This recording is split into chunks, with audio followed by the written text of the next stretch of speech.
Tara Lynn with 5 Acres Honey Farm. What I did this year was a little bit different with my garden. I actually sketched out where I'm going to plant everything. And I've done like notional, very basic sketches where I'll have, a square block of this, a square block of that. And I don't plant really in squares, but it's just, that very generic idea of where things will go. And I have a very basic idea of what will go in after it, but it wasn't really planned out really strategically. So after seeing how successful my garden was last year, I want to try and magnify that. And I'm in a permaculture design class right now, and I'm trying to take some of those principles and bring it into my vegetable garden. So I will show you how I made my choices this year.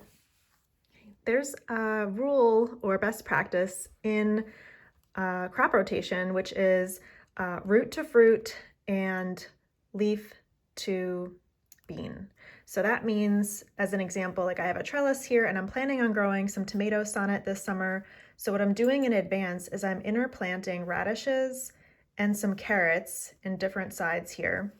And I'm also then planting some beans. So the radishes will mature really quickly. I have some 21-day varieties and some are more like 28-day varieties. So I'll be planting those fairly soon.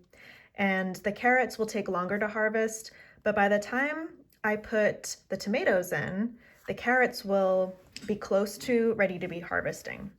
So the beans will also go in there, and those will also be kind of reaching their maturity when it's really getting hot out, and that's around the time when the tomatoes will be going in. So that's what I'm doing around this trellis area.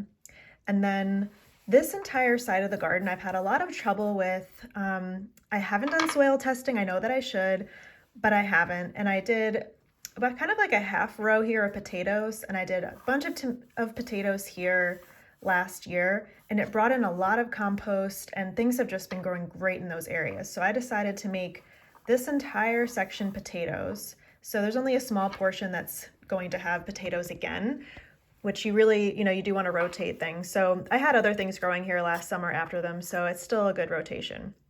And what I'm doing here, part of the permaculture principle of really maximizing edges, is that I'm doing these curved rows. So really having a lot of edge space and maximizing that everywhere in the garden. And and then this is facing south. So I've got all these southern exposure here, and I've created what I'll be doing in here is a trellis border around the north side of the garden. And I want to try and grow some lettuces through the summer. There are a few varieties, I think Paris Island and a another buttercrunch variety that grow well through the heat in our North Carolina summers. So I kind of want to try that in the shade behind this trellis, which will be tomatoes.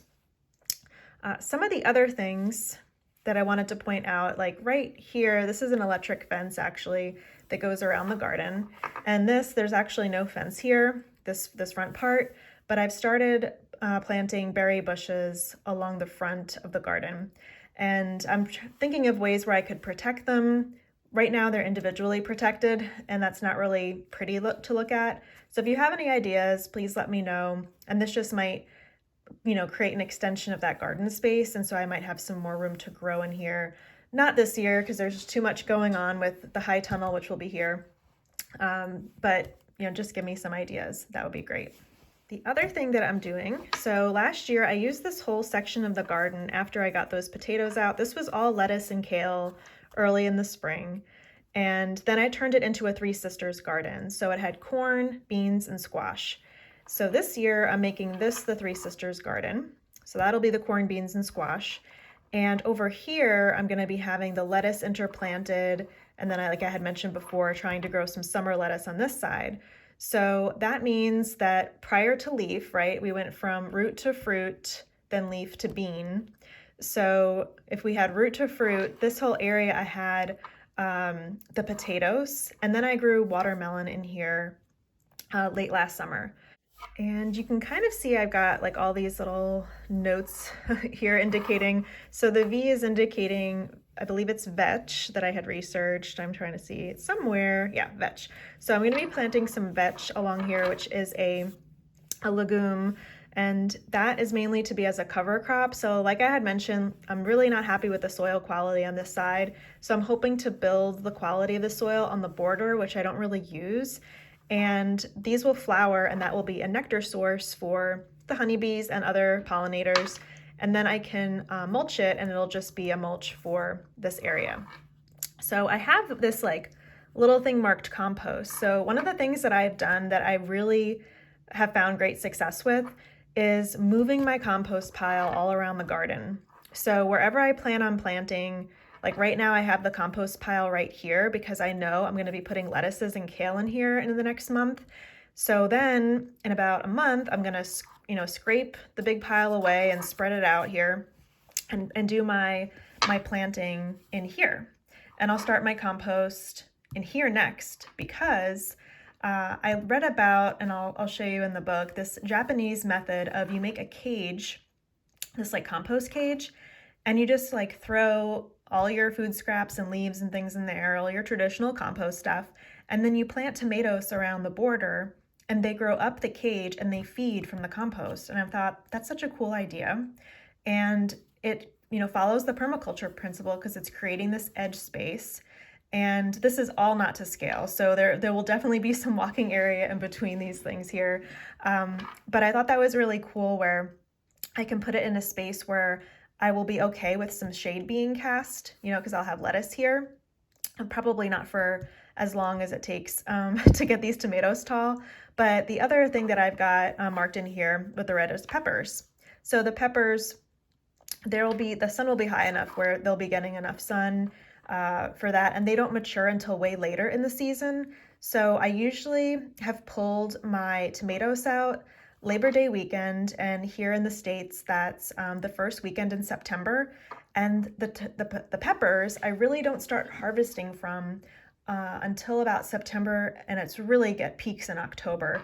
So the peppers will have an opportunity to have all the even extra sun by then. And this is the arch trellis that goes into my garden. And I grew some melon on here last year. I grew snap peas, beans, and field peas. It was fantastic. So I already have some carrots growing out there right now. So I'm going to do a similar practice along this trellis where we're thinking of roots to fruits and greens to beans. So I've got the carrots growing on this side. I'm going to interplant some radishes. And then I'm going to also add some lettuces or kale or maybe some spinach, whichever I'll pull out along the edge here with some beans before I plant all my melon in here again. So all of that, so that way each of the plants will be feeding the soil and contributing to the soil in an optimal way. All right, so this was the book that I was just mentioning. So Craig LaHoyer, I don't know if I'm pronouncing his name properly. He was living in Raleigh, so he was not far from me here in North Carolina. And I went to one of his talks and bought his book. And this is an amazing book. It's really, really good. Just really fascinating about the history of tomatoes. He has been the, discoverer of the Cherokee purple. He brought that back. He also, I think he's grown over 3,500 different varieties of tomatoes. It's incredible. He goes into the history. He also has, some recipes. He is a real proponent of straw bale gardening. So he, when he was living in Raleigh, he grew, I was trying to see if I could get a picture of it in here. He grew his tomatoes in his driveway in tons of straw bales. They were just all over the place. So, and he's, using a lot of leaf mulch too. Okay, just had to put the book down to find the section I wanted to show you. So this is the Japanese ring I was mentioning, where you've got this cage, your compost pile in the center, and then you've got your tomato plants on the side.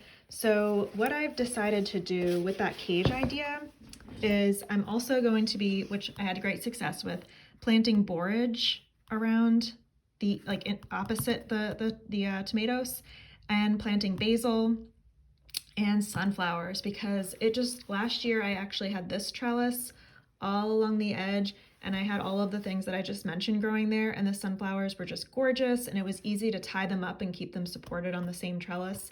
So I'm going to do that here on the cage too. So It'll be all along here and there. It'll be sunflowers all around. And as you can kind of see too, like I've got like orange here, this kind of shade of orange are the sunflowers. So I really want to see a lot of sunflowers everywhere. Potentially, I wanted to last year and then the garden kind of took over, but I want to do a whole flat of sunflowers. So, and I want to stay on top of succession gardening more. So that would mean making sure that like if I plant out a flat of sunflowers in May, that I start seeds again and I plant out another flat in June, and I just keep doing that. And I really want to do that, but it is tough. It's tough to get the trays cleaned. As you may have seen in an earlier video, it's pretty labor intensive, and then to get the soil in, and then the time to actually transplant them all. I've tried direct seeding sunflowers, but I just haven't had success. It's been much better if I start the seedlings separately. I figured I'd show you some little pictures and clips of the summer garden. You can see how the sunflowers and the trellises and everything, you know, just kind of went together in a really great way. And this was my melon trellis that I'm definitely repeating. And thank you for watching. I'd love to learn any tips or suggestions that you have, and I'll share more as the 2021 season grows on.